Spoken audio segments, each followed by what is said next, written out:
Okay, House of Payne fans, easily my favorite of the 3 episodes that aired this week. Season 12, episode 12, I Am Handy Woman, Hear Me Roar. 9 out of 10. Thought it was a pretty solid episode, but like I mentioned in my episode 11 review, I feel like there's just way too much redundant bickering between Malik and Lisa, or mainly the fact that Lisa just blows up at the drop of a hat. That's the only reason I'm giving this episode a 9 out of 10, because I think when we see 3 episodes back to back to back, you kind of notice the fact that, okay, they do rinse and repeat a lot of plot lines in terms of how conflict is started. The episodes are only 20 minutes or so.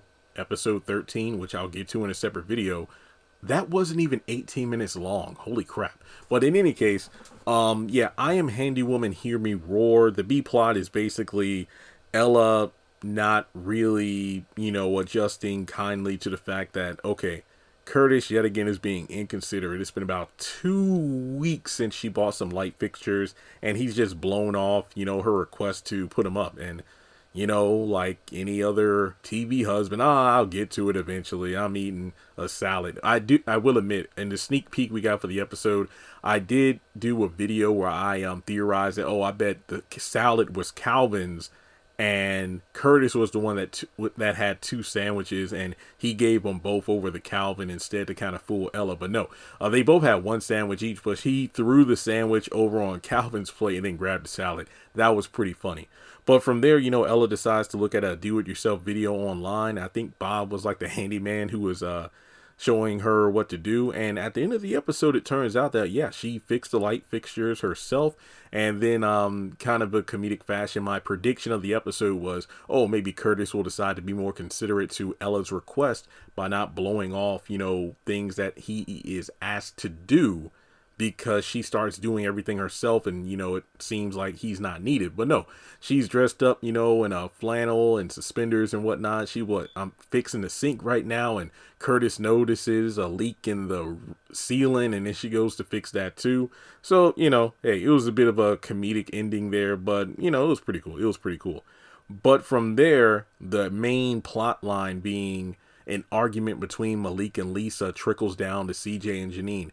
I have to admit, this one threw me for a loop, because the whole episode I'm sitting here like, man, Janine is tripping yet again. I know people are going to hate me for calling her out. At the end of the episode, it turns out the entire back and forth between CJ and Janine was nothing more than deception in order to get Malik and Lisa to sit down, talk things out, and fix their relationship. I love that. Now, you see, this is what I expected when the show first came back on. I remember when, it was the whole, Malik got this girl pregnant. But then it would be like, okay, CJ and Janine would be the new Ella and Curtis in terms of instilling wisdom in their children, mainly, Malik, because of everything Ella and Curtis did to watch over them. So it will be a cool kind of thing where we have a passing of the torch moment. Unfortunately, due to Demetria's schedule, Janine was barely in season 9, and then she really didn't come back until season 12. So we really never got to see that. So to see these two working together, I loved it. And on top of that, we even got a good scene between Lisa and Janine in the kitchen. So basically, all of this started when Malik and Lisa were taking a love language test, which I'm very familiar with, the love languages. I read a whole book about it in college. I still had that book too. It's really good. I can't really tell you. I know mine is gift giving, in terms of, giving, a girl like gifts and all. That's how I, show my love to others. But I really can't pin down what my particular love language is, Maybe words of affirmation and time are probably the big ones for me. But in any case, I guess what really causes the bickering in this episode is Malik assuming that, okay, because Lisa loves words of affirmation, me saying I love you is, all I need to do in order to kind of, quell her emotions. But then she takes that, oh wow, we're arguing about something. You think that saying I love you is all you need to do to fix things. And I do feel like she did blow this out of proportion. I mean, Malik, it's the thing about you got to be careful what you say and how you say it to not make it seem like, oh, well, it's no big deal. I know what my woman wants, that kind of thing. Yeah, it did feel a bit forced because, like, okay, how many times are we going to deal with this? She's no longer pregnant, so it's not like her emotions being, warped by the pregnancy affecting her hormones and all is an excuse anymore. No, at this point, it's just like, okay, these two really have bad communication skills.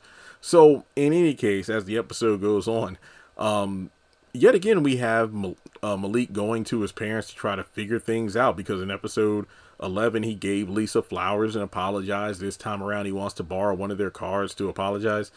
Honestly, I thought Malik had his own car because I remember a couple of seasons ago when CJ thought that Lisa was cheating on Malik, but in reality, she had been texting some guy she knows to come wash and detail his car. So I don't know, did he say the car was in the shop or something? But in any case, he didn't have a car. But yeah, he was trying to borrow one of his parents' cars to go to, pick up some stuff for Lisa. But then, they talk about how he needs to apologize and whatnot. And then Janine,